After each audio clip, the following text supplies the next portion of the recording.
حضرت انس بن مالک فرماتے ہیں کہ رات نبی پاک صلی اللہ علیہ وسلم نے 2 رکعت نماز کی نیت باندھی تو سورہ فاتحہ کے بعد حضور نے سورہ بقرہ پڑھنی شروع کر دی.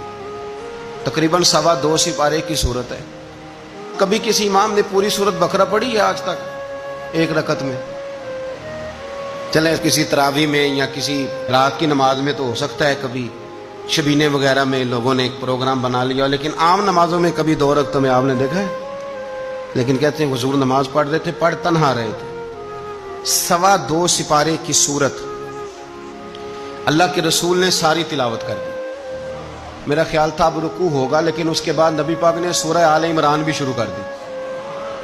فرماتے ہیں پھر جہاں رحمت کی آیت آتی مجھے یوں لگتا کہ حضور کی توجہ رحمت کی جانب ہو گئی، اور فرماتے ہیں جہاں عذاب کی آیت آتی مجھے یوں لگتا کہ حضور اللہ سے اس کی رحمت مانگنے لگے.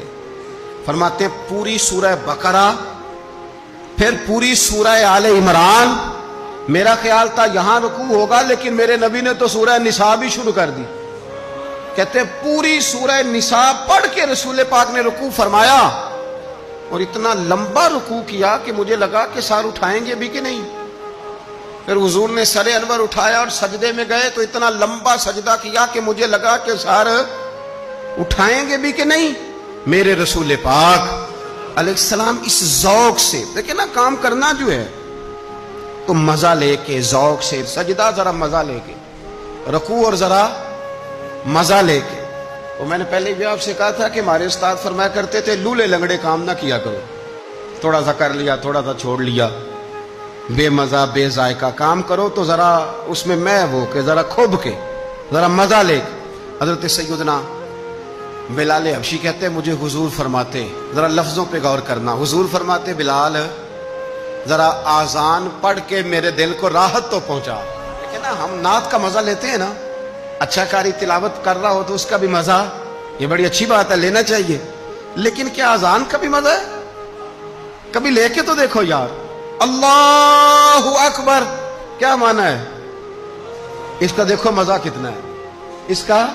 ڈاکٹر تجھے کہہ دے تیرا علاج نہیں ہو سکتا، پر تو اسے کہہ اللہ اکبر. بڑا تو سب سے اللہ ہے، تو جب اللہ بڑا ہے تو پھر وہ بڑے فیصلے کرے گا، وہ فیصلے بھی اپنی شان کے لائق کرے گا.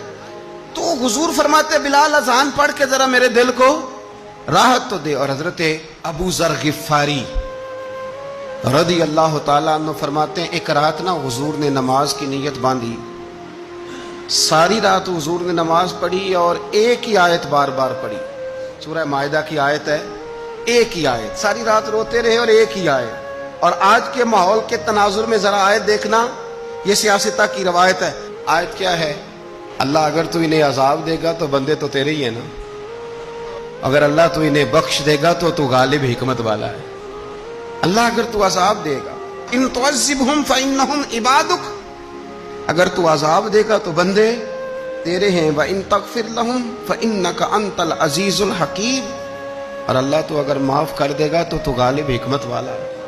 اس آیت کا ذرا مزہ لیں. اے اللہ اگر تو انہیں عذاب دے تو بندے تو تیرے بندے ہیں، اللہ یہ تیرے ہیں، مالک تیرے پیدا کیے ہوئے، یہ اپنی مرضی سے نہیں آئے، تیری چاہت سے. الذی خلقک فسواک فعدلک فی ای صورۃ ما شاء رکبک، یہ تو نے سجائے، تو نے سوارے، یہ تیرے ہیں.